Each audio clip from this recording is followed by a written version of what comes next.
এখন যে ভিডিও করব সেই ভিডিওতে আমরা দেখব যখন আমরা কোনো প্রোগ্রাম রান করি সেই প্রোগ্রামে যদি কোনো এক্সপ্রেশন ক্যালকুলেশন হয় সেই ক্যালকুলেশনে যদি মাল্টিপল অপারেটর থাকে সেইগুলো কিভাবে ক্যালকুলেট হয়।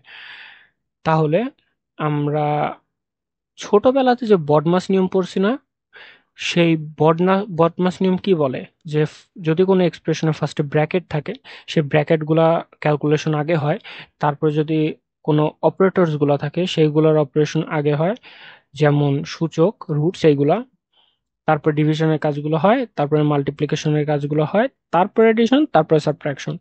যদি আমি কোনো একটা এক্সপ্রেশন লিখিও, যেমন এই এক্সপ্রেশনটায় ফার্স্টে কি কাজ করবে? ফার্স্টে ডিভিশন কাজ করবে। ডিভিশনটা হচ্ছে এইটা, 200-কে 10 দিয়ে ভাগ করলে 20 হয়। তারপর যেটা কাজ করবে সেটা হচ্ছে মাল্টিপ্লিকেশন। মাল্টিপ্লিকেশন হচ্ছে এইটা, যেটা কিনা 30। এরপরে যেটা কাজ করার কথা সেটা হচ্ছে অ্যাডিশন, যেটা কিনা এইটা এবং সেটা হচ্ছে 120 এবং এর মান হইতো 90। অপরদিকে আমরা যদি সেম এক্সপ্রেশনটাকে নিই, জাস্ট ফার্স্ট যে অপারেশনগুলো আছে সেই অপারেশনটাতে আমি ব্র্যাকেট লাগাই দিলাম। তাইলে এটা কিভাবে কাজ করবে? আমাদের হিসাব অনুযায়ী বডমাসের নিয়ম অনুযায়ী ফার্স্টে 300 ক্যালকুলেশন হবে, দেন ডিভাইড হবে 310 দিয়ে 30, দেন মাল্টিপ্লিকেশন হবে 3 গুণ 10 30 এবং সাবট্রাকশন হবে 0 হিসেবে।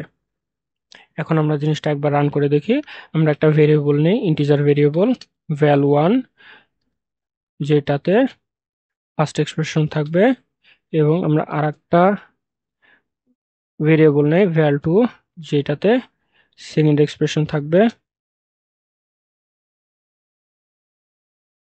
এখন আমরা যদি দুইটাকে প্রিন্ট করতে যাই প্রিন্টএফ দিয়ে, ইন্টিজারে val1